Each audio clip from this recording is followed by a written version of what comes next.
The men's basketball team plays at Michigan State on Thursday at 8 p.m. on ESPN. Badgers then host Illinois on Sunday at 6:30 p.m. on BTN. Head coach Greg Gard is here. We'll have some opening comments and take questions. All right, thanks, Brian.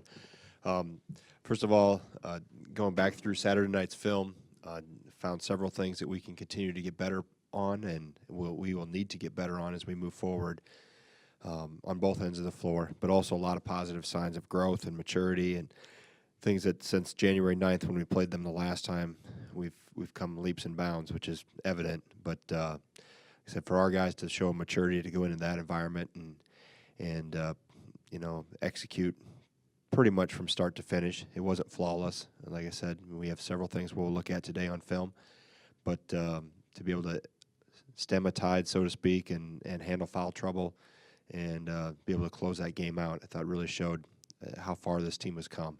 And obviously with this week with Michigan State, it doesn't get any easier, and Coach Izzo's team is playing really well. They looked good yesterday.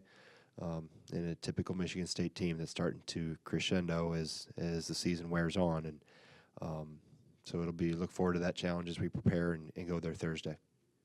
With that, if you have any questions, I will take them.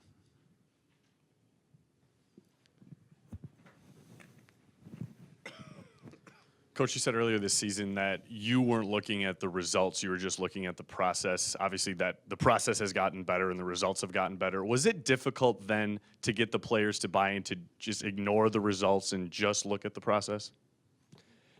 I think it wasn't difficult from a standpoint of we knew what we had to do. It was maybe getting them to understand what the process was going to be, because having so many young guys and not a lot of leadership returning, or inexperienced leadership, if there is such a term, that they had to understand what the steps were going to be. And it wasn't about refocusing on it. It was just, what do we do and how do we get there?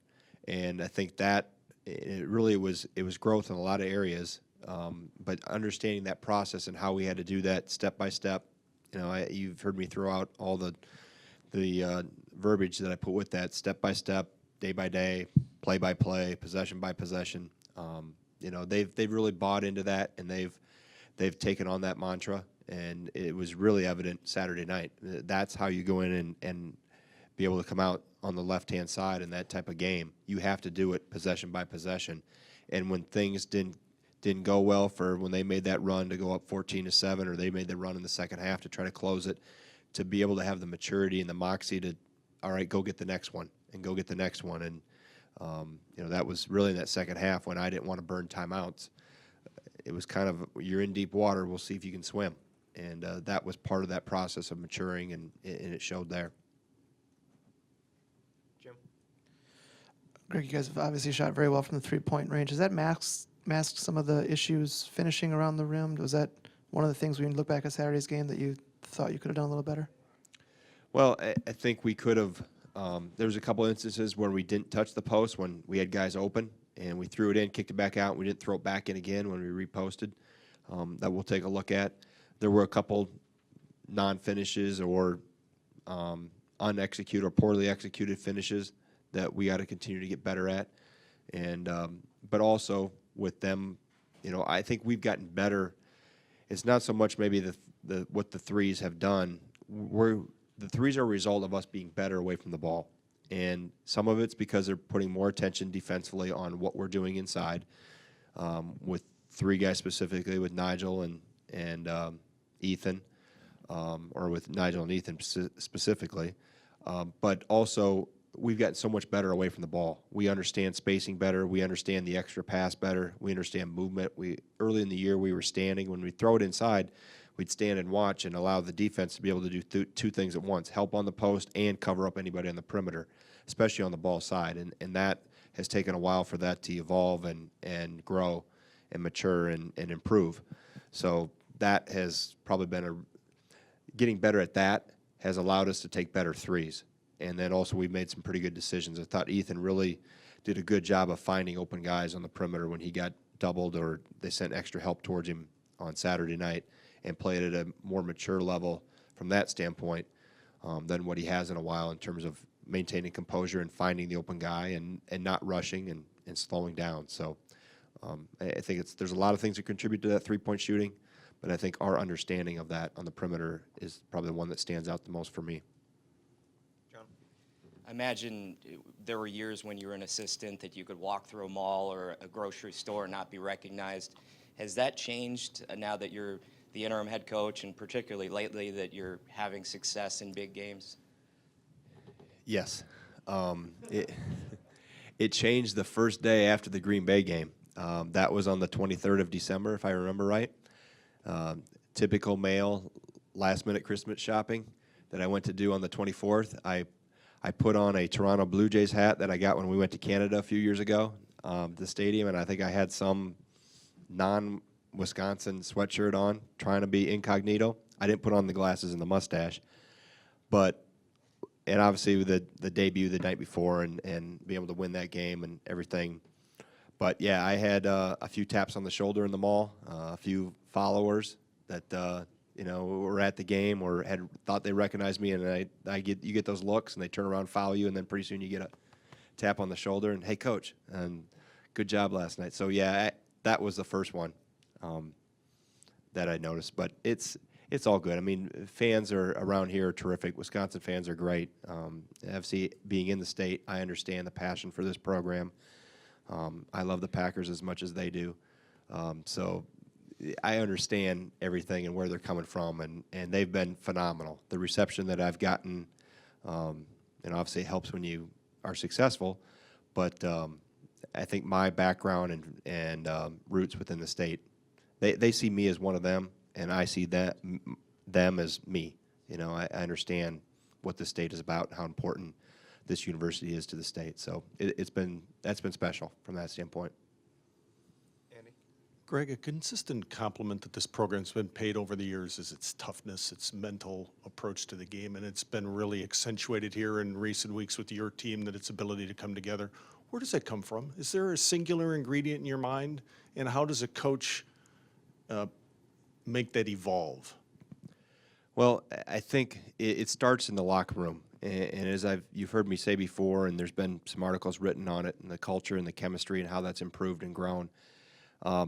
But what people have seen on the floor in terms of improvement and success, it's been tenfold behind closed doors and underneath in the surface in terms of how they've grown and come together off the court.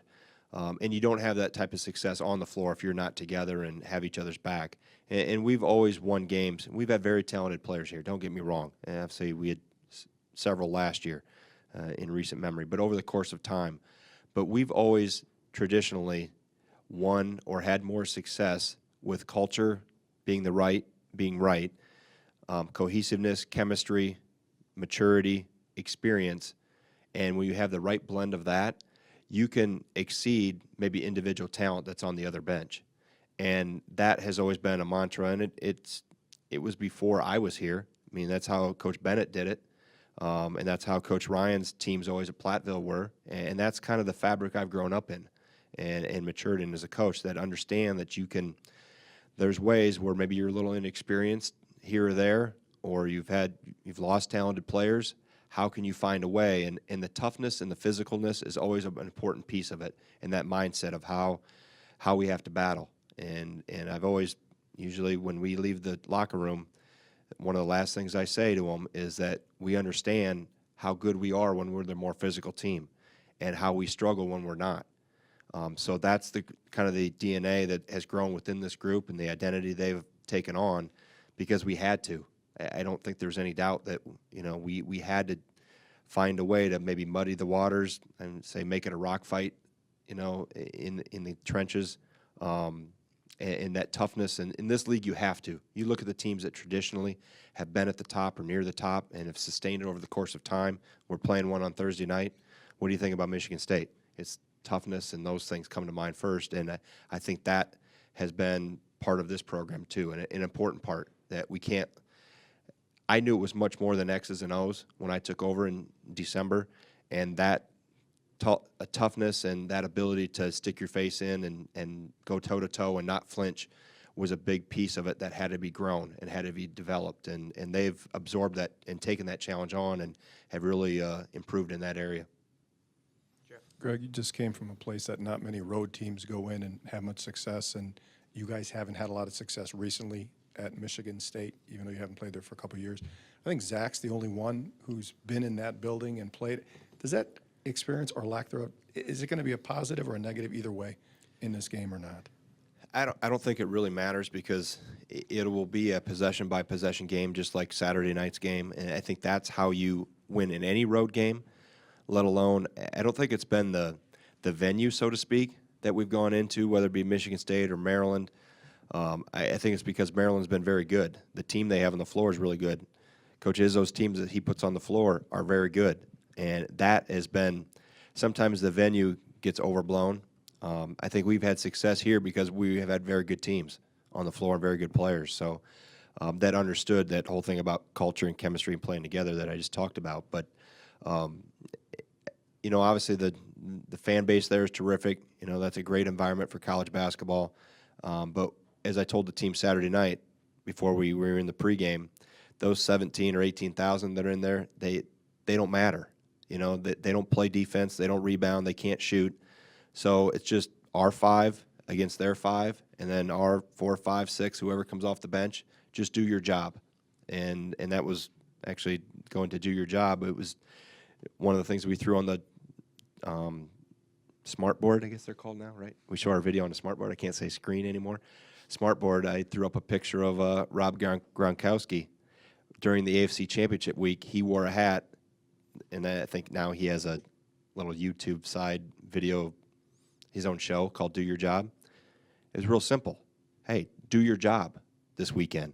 Do your job today in practice when we get there, when we fly there. And I've just tried to simplify things, but yet give them little visual reminders of how good we can be when we're together and everybody does their part and pulls their weight.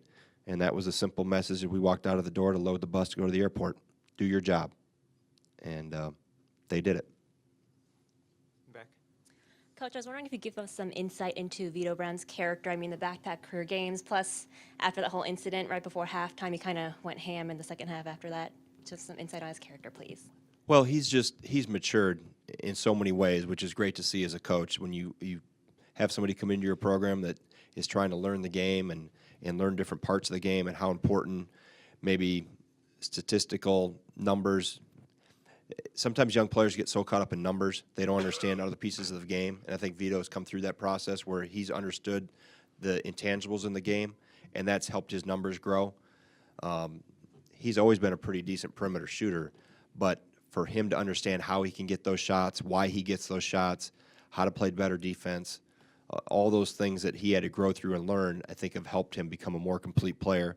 And he's going along this typical train or track that a lot of our bigger than average guys have gone through here, going back to Mike Wilkinson, Zach Morley, Butch, Lure, Frank last year, Douye, all guys that can stretch a defense. And those are great weapons when you can put 2 of those guys on the floor together, or if you have a really significant post threat like Nigel and Ethan. They can't send another big guy to the rim as much or as easily. So that's helped us. But I think his maturity level of handling the incident, obviously we know it's an emotional game at times and things happen, to be able to collect yourself. And that was just my message to him in that little huddle with 1.8 to go, and they were deciding what to do.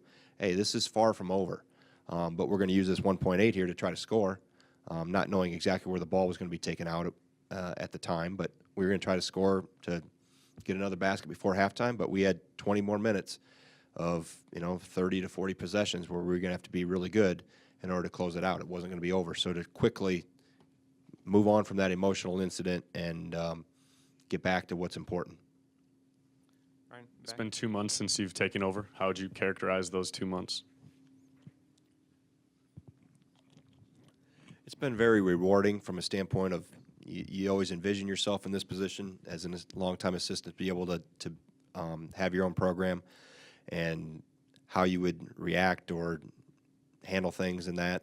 As I mentioned before, it's been very natural. It's been extremely seamless, in large part due to those 17 guys in the locker room and our staff that surrounds me. Without those type of people involved, this isn't possible. But for me, it's been great. I mean, it's been everything I thought it would be and more. I haven't hit any unexpected roadblocks. Obviously, there's always challenges, but I think I've been well prepared for it. With my last quarter century with different people, so for me, it's been terrific, and it's been a lot of fun. I'm having fun doing it. I don't always maybe show it on the sideline because I try to stay calm, cool, and collected as I've been labeled. But I have always thought that, hey, if I don't need to show, if I come unglued, what message does that show my team? There's times when I need to get emotional and send a message in a little louder or more direct tone of voice.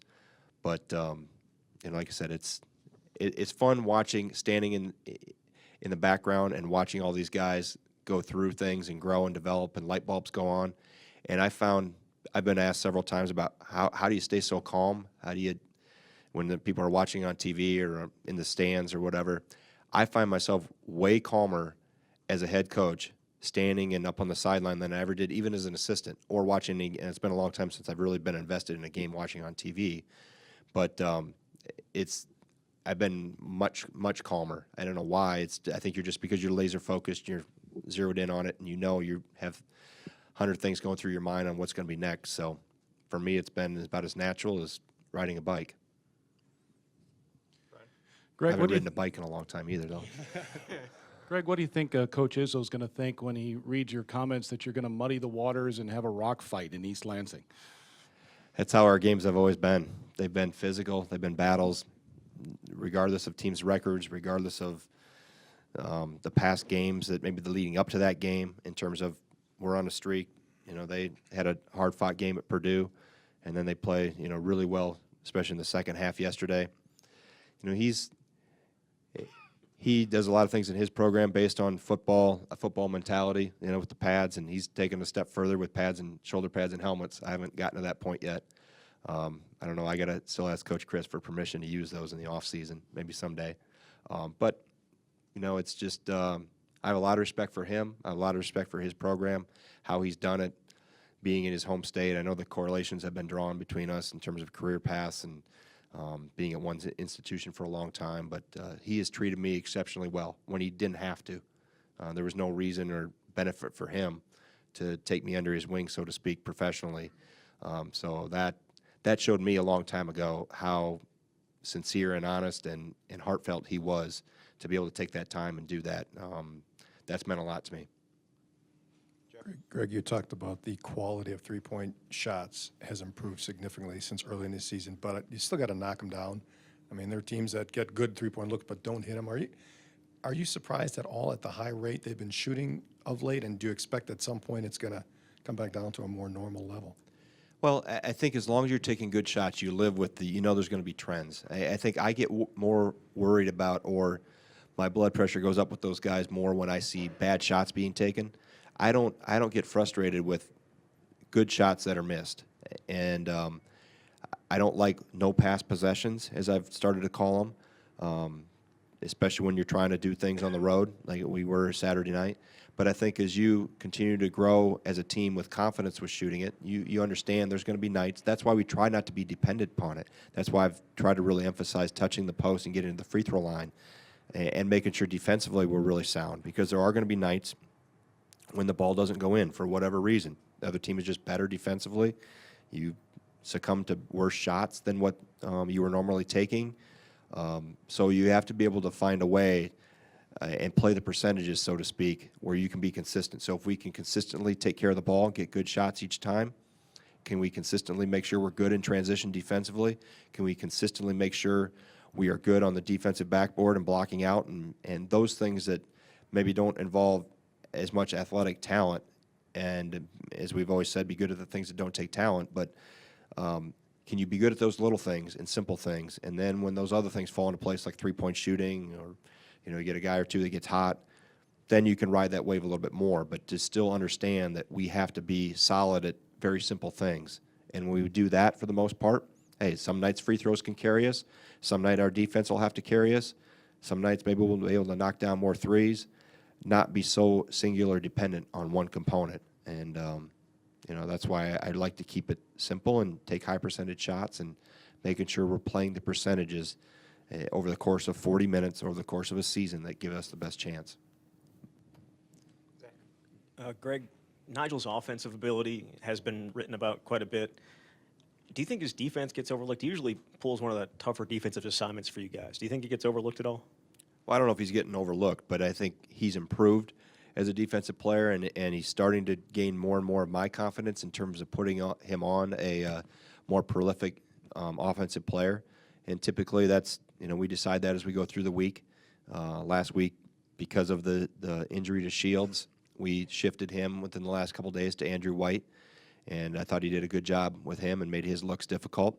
Obviously, at Maryland, it changes a little bit because Trimble is, the one you look at on the perimeter, but there were other matchups with Lehman and Carter that we had to handle on the wing and at the power forward spot. So I think being versatile defensively helps him. I think the job he did the last possession of regulation against Indiana when we intentionally got him switched on to Yogi Farrell, him to avoid that foul. We played him some at the 4. He's had to guard bigger guys at times.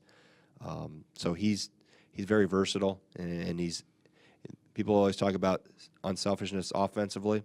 You have to have an unselfishness to you defensively as well, and he's growing in those areas and growing as a leader. I mean, that's the biggest thing, and the thing that I'm probably most proud of him is how he's growing as a leader. And by him growing as a leader and becoming more and more unselfish with all his teammates, and not that he was selfish in a bad way, but, hey, he's done with those younger guys like Coach Izzo's done with me, taking him under his wing and giving him some advice, and that's helped those younger guys. And it's made them look up to him a little bit more, respect what he's done more, and obviously I think that's made him a better player as a result of it. And the things he's done in the locker room and communication with the team has really helped us. Greg, you've talked a lot about the how far this offense has come in the last 8 weeks or so. Can you assess the defense and how far that's come and how pleased are you with that end of the court? Well, I think we're still growing. We're not where we need to be yet. I think Saturday night was as good for a longest stretch as we played, and I thought we did a really good job of pinching gaps and making dribble drive alleys for them to get through pretty hard. I thought Charlie Thomas did a really good job. In fact, we'll show it here in film in a little while. He has struggled with ball screens at times, and that's been what has limited his minutes for the most part. He did a really good job in a few sequences where he really bottled up Trimble and yet got back to the big that was rolling to the rim. And I have seen there's huge signs there of growing in the right direction. But I think we have. I mean, numbers maybe always don't bear it out, but I think we're positionally better. I think we're maybe last in the league in three-point field goal percentage defense, but we're also first in terms of fewest number of attempts taken against us. At least we were the last I looked. I haven't looked since the weekend, and also we've had the fewest made against us. And part of that's how we play defensively at the three-point line. And that's one of those stats you can look at. It can be skewed a little bit in percentages, and actually number of attempts and makes can offset each other a little bit. So we are growing. There's no doubt we've improved, but I always see areas where we can get a lot better. And we were pretty decent in the post. We made Diamond have to really work for positioning. We made a few mistakes on him. We made a mistake late in a ball screen where we came up too high with Ethan, and he got a rim roll for a dunk. But in the most part, we're going the right direction. Greg, some of the guys talked about getting together just players only shortly after the loss to Northwestern, and sometimes you'll see something like that contribute to a turnaround. I'm just curious, just your philosophy. Do you like that when players take things into their own hands? Do you think players' meetings are overrated, or how do you view those? Well, as I've told them, it's their team. It's their program. So what they feel is necessary, it's up to them. What happens, I really try to make, as much as I go through the locker room, go through the training room, make sure I see them in other avenues and other lights other than just on the floor. They stop by my office quite a bit. I call them, they text back and forth, those type of things. I try to really develop a relationship away from the practice court with them as well. But I've always tried to make sure the locker room is also sacred for them. That's a place where if they need to handle issues, they handle them in there. And like I said, that's an area we've grown in. I think our leadership has grown. We talk about the younger guys and how they've improved and the bench and those type of things. But as I mentioned at the start, we've grown tenfold off the court as we have on the court. And if they felt that was necessary, there's times, and that's not been the first, in the course of the time I've been here, and it probably won't be the last. So, that's as long as they're handled in the right manner, they can be beneficial. Greg, going back to that sequence at the end of the first half at Maryland, would you have handled that differently? Would you have reacted differently in your previous role? Probably not, just from a standpoint, I did not see what really happened when the rebound came off the glass and it was a scrum and the whole pile tipped over, so to speak. Bodies went in front of me and I didn't see what happened, and neither did Coach Turgeon. So from that standpoint, I didn't see the video. I saw a small clip of it at halftime, but it was on a dark screen cell phone, and my mind was in a totally another place. I wasn't worried about that. It was time to play the next 20 minutes and prepare for that. I didn't really see it in full light and clarity until after the game. So from my standpoint, I trust what the officials and their decisions and what they'll do, and there's a process that if there is something that needs to be reviewed with the league office, there are steps that can be taken and go through and trust what our conference office will do.